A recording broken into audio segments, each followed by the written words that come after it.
बात करने वाले हैं कि मार्केट में करेक्शन क्यों ज़रूरी है। तो आपने सुना होगा कि एज़ ए इन्वेस्टर मतलब इन्वेस्टर के पर्सपेक्टिव से मार्केट में करेक्शन ज़रूरी है। क्यों? उसका रीज़न है मार्केट कभी-कभी ओवरबॉट हो जाती है। मतलब मार्केट में जो वैल्यूएशंस हैं वो बहुत ज़्यादा हाई चली जाती हैं। जैसे किसी स्टॉक का मान लो वैल्यूएशन का जो पी रेशियो है 20 से 25 के बीच में एवरेज रहता है। जैसे अपना निफ्टी का मान लेते हैं तो निफ्टी का जो वैल्यूएशन है वो 20-22 के बीच में जो है वो एवरेज रहता है पी रेशियो। कभी-कभी मार्केट ओवरबॉट हो जाती है या फिर मार्केट उन लेवल्स को टच कर लेती है जहाँ पे वो पी रेशियो बढ़ के 20-22 की एवरेज से 35 या फिर 30 के ऊपर चला गया मान लो।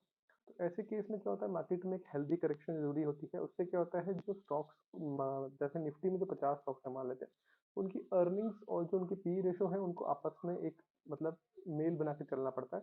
जैसे कि हम ये मान के चलें कि उनका एक आपस में एक इक्विलिब्रियम होता है कि अगर मार्केट में वैल्यूएशंस बढ़ रही हैं, अगर मार्केट में अर्निंग्स बढ़ रही हैं तो वैल्यूएशन बढ़ेंगी। मतलब मार्केट का जो एक इक्विलिब्रियम है वो वैल्यूएशंस प्लस अर्निंग्स से आता है। तो अगर मार्केट में बहुत प्राइस ज़्यादा एक्सटेंड हो गया और जो अर्निंग्स है वो एक्सटेंड नहीं मतलब अर्निंग्स कम आई, तो जो इक्विलिब्रियम है वो सेट नहीं हो पाएगा। मतलब मार्केट में वैल्यूएशन बहुत ज़्यादा हाई हो जाएगी, मार्केट बहुत ज़्यादा एक्सपेंसिव हो जाएगी। करेक्शंस की एज ए ट्रेडर तो क्यों ज़रूरी है इस वीडियो में हम इस चीज़ के बारे में बात करते हैं।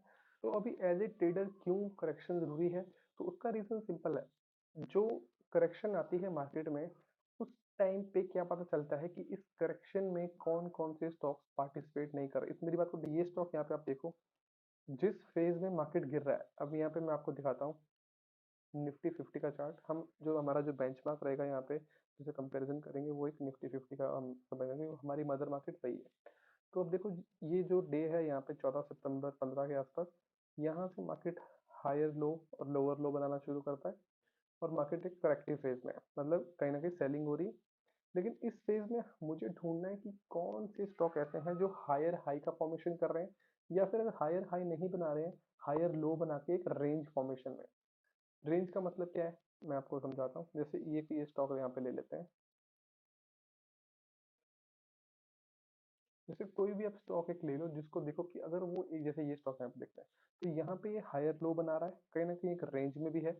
और अब देखो यहाँ पे जब मार्केट यहाँ पे थोड़ा एक रिट्रेसमेंट लेके वापस सेलिंग की तरफ आ रहा है, ये स्टॉक यहाँ पे ब्रेकआउट कर चुका है। मतलब कहीं ना कहीं अगर हम ये मान लें कि ये stock as compare to mother market as compare to benchmark कहीं ना कहीं स्ट्रांग है। मतलब इस स्टॉक में स्ट्रांग हैंड्स प्रेजेंट हैं। बोलने का मतलब या तो इस स्टॉक में अच्छे रिजल्ट्स आने वाले हैं या फिर इस स्टॉक की वैल्यूएशन इतनी अच्छी है कि इसमें अभी भी इन्वेस्टर एग्जिट नहीं कर रहे हैं, इस स्टॉक को अभी भी बेचना नहीं चाहते हैं। तो मार्केट अगर 15% गिर रहा है तो as compare to mother market small cap को तो एटलीस्ट 20-25% गिर जाना चाहिए, क्योंकि स्मॉल कैप ज़्यादा जल्दी गिरते हैं। लेकिन अगर वो कहीं ना कहीं स्मॉल कैप भी 5-6% की सेलिंग दिखा रहा है और एक रेंज फॉर्मेशन बना रहा है, तो कहीं ना कहीं एक साइन है, वो इनिशियल साइन है। जरूरी नहीं है कि अगर वो ऐसा दिखा रहा है तो वहीं पे आगे जाके ट्रेड लगा दो और लॉन्ग कर दो, नहीं।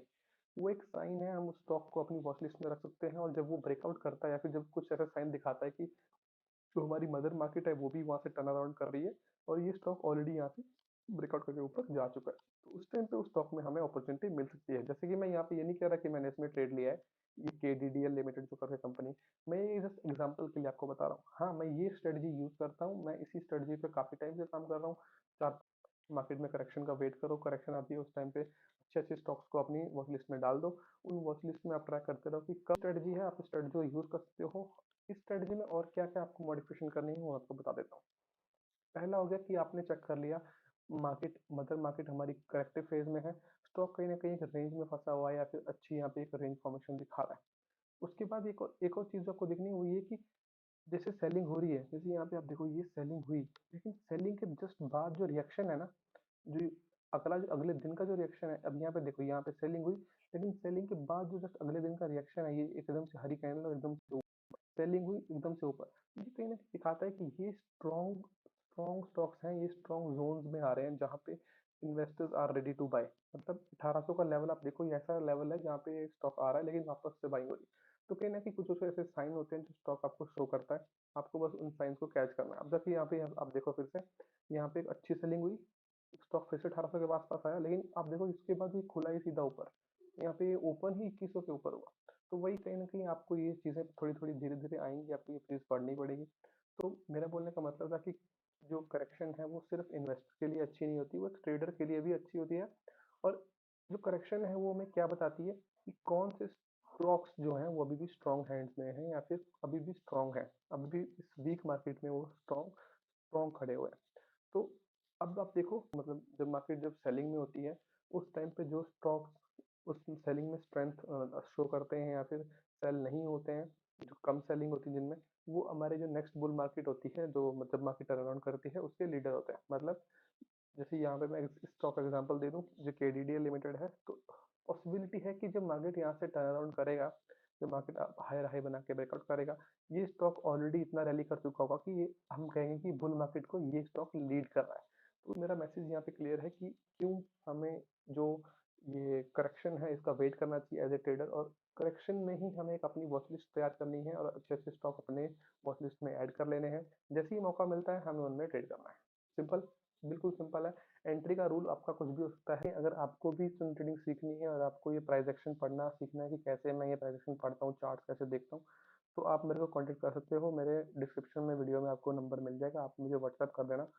मैं कोई इतने हाई-फाई कोर्स की फीस नहीं बताऊँगा कि मैं आपको लाखों रुपए लेके आपको ट्रेडर बनाऊँगा, ये करूँगा। मैं आपको बेसिक चीज़ें सिखाने के लिए कह रहा हूँ। अगर आपको बेसिक चीज़ें सीखनी है कि कैसे चार्ट पढ़ना है, कैसे एक इंडिपेंडेंट ट्रेडर बनना है। इंडिपेंडेंट ट्रेडर बोलने का मतलब ये नहीं कि मैं आपको बोल रहा हूँ कि आप कल को हर लाख रुपए लेके आओ और आप उस लाख से करोड़ बना लोगे, नहीं।